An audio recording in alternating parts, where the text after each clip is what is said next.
O governo da presidente Dilma tem dito ao público anunciar seguintes medidas ao incentivo ao consumo. Tanto o ministro Mantega quanto o presidente do Banco Central, Alexandre Tombini, também têm vindo com frequência ao Senado para prestar esclarecimentos sobre as medidas econômicas do governo, como as mudanças na caderneta de poupança e estímulo ao consumo. A tranquilidade e a forma didática de que o ministro Mantega e o presidente Tombini fazerem as exposições são dignas de nota, porque, de fato, eles têm se mostrado muito dispostos a dar todas as explicações necessárias e a responder todos os questionamentos. Observem, senhoras e senhores senadores, a arrecadação vinha batendo recorde mês após mês, mas maio registra um decréscimo de mais de 16% em relação a abril. Ora, com a queda da arrecadação registrada em maio, a inflação dando sinais de alta e as famílias se endividando, o estímulo ao consumo pode ser uma perigosa faca de dois gumes.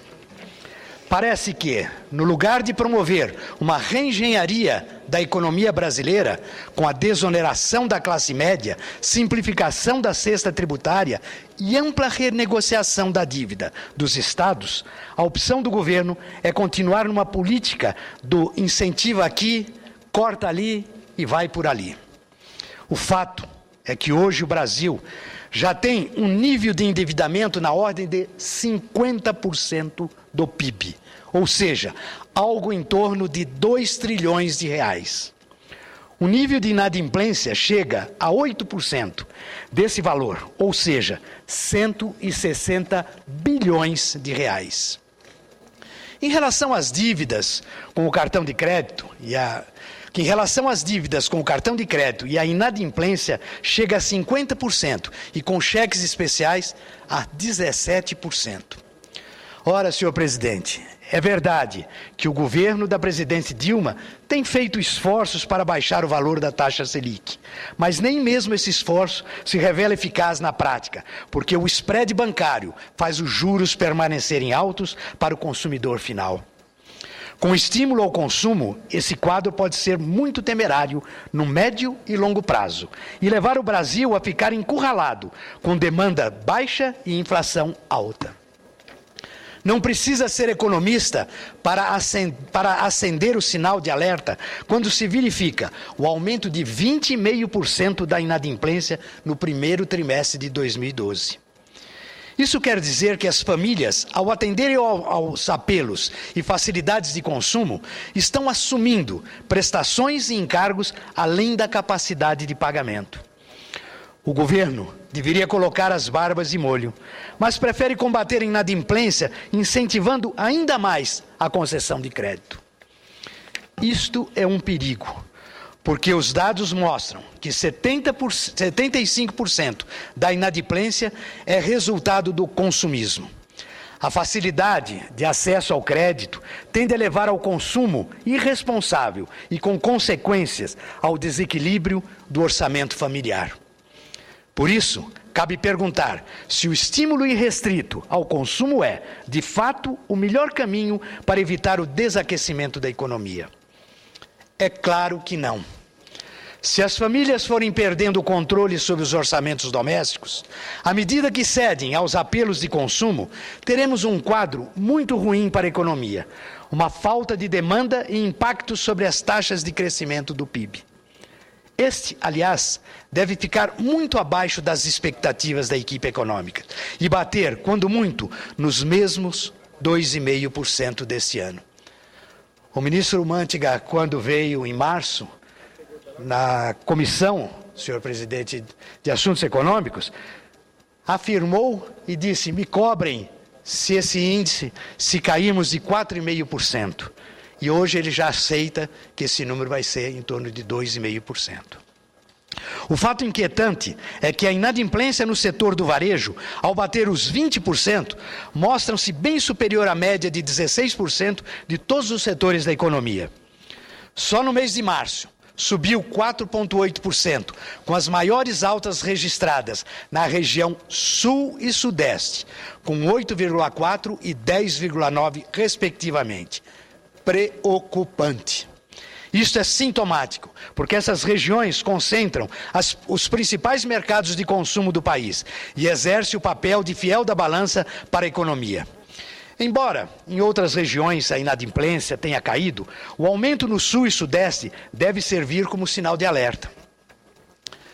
Além desse aumento, é importante registrar que as dívidas não bancárias, com cartão de crédito em financeiras e lojas em geral, bem como em prestadoras de serviço, subiram quase 9% de abril para março. As dívidas com os bancos cresceram também na ordem de 4,3%. Mas não é só isso, senhor presidente. O número de empresas que não honraram suas dívidas aumentou de 18,8% em março em comparação ao ano passado. É a maior alta já registrada no mês em 2 anos, de acordo com o Serasa Experian. Indica que, de janeiro a março, a elevação do endividamento das empresas foi de 21,1%. Acrescente-se que houve aumento de 11% no valor médio dos títulos protestados e 9% no cheque sem fundo. Não é por acaso também que a Organização para a Cooperação e Desenvolvimento Econômico alertou para os riscos de inflação sair fora da meta do Brasil e ficar em 4,9% em 2012 e 5,3% em 2013. Portanto, senhoras e senhores senadores, esse panorama requer ações que transcendem a pontualidade e o imediatismo. Se a inadimplência continuar a crescer nesse ritmo, teremos um quadro de retração econômica e poderemos ver todo o esforço construído, desde o plano real, cair por terra abaixo. Do nosso ponto de vista, o estímulo deveria ser direcionado aos investimentos e à formação da poupança interna. Passamos a hora também de rever o complexo sistema tributário que onera as empresas e diminui as margens de lucros. Empreender no Brasil continua a ser uma aventura, porque o governo se coloca como um sócio impiedoso, que só faz retiradas a cada mês, mas pouco contribui para tornar o negócio competitivo. É um sócio perverso, é um sócio apenas sobre o faturamento. No que tange a infraestrutura, nem se fala, porque continua a ser mais barato trazer produtos do exterior para o Brasil do que levar a produção até os nossos portos. Vejo, portanto, o quadro atual da economia com muita preocupação, sobretudo porque no governo da presidente Dilma não agem dentro de um plano. Esse ajusta dali, remenda daqui, pode desequilibrar o país no médio e longo prazo. O ideal nesse momento é que, se pretende estimular o consumo, seria o governo desonerar a classe média, principal motor de qualquer país. Seria significativo, só que a classe média poderia colocar no mercado consumidor a cada ano, se pudesse descontar uma parcela maior dos gastos com a educação, por exemplo. Da mesma forma, a pequena e média empresa teriam horizontes mais promissores se pudessem contar com uma carga tributária ainda menor. Da forma como a equação está montada, podemos ver um desastre porque a inflação corrói o poder de compra das famílias. E essas acabam por não honrar os compromissos resultantes do apelo ao consumo. Esse seria um quadro extremamente indesejável para o Brasil. Deve servir de alerta. Não vamos jogar na lata do lixo o maior legado que esse país já recebeu das mãos do Fernando Henrique Cardoso. O Plano Real à Estabilização da Moeda. Muito obrigado.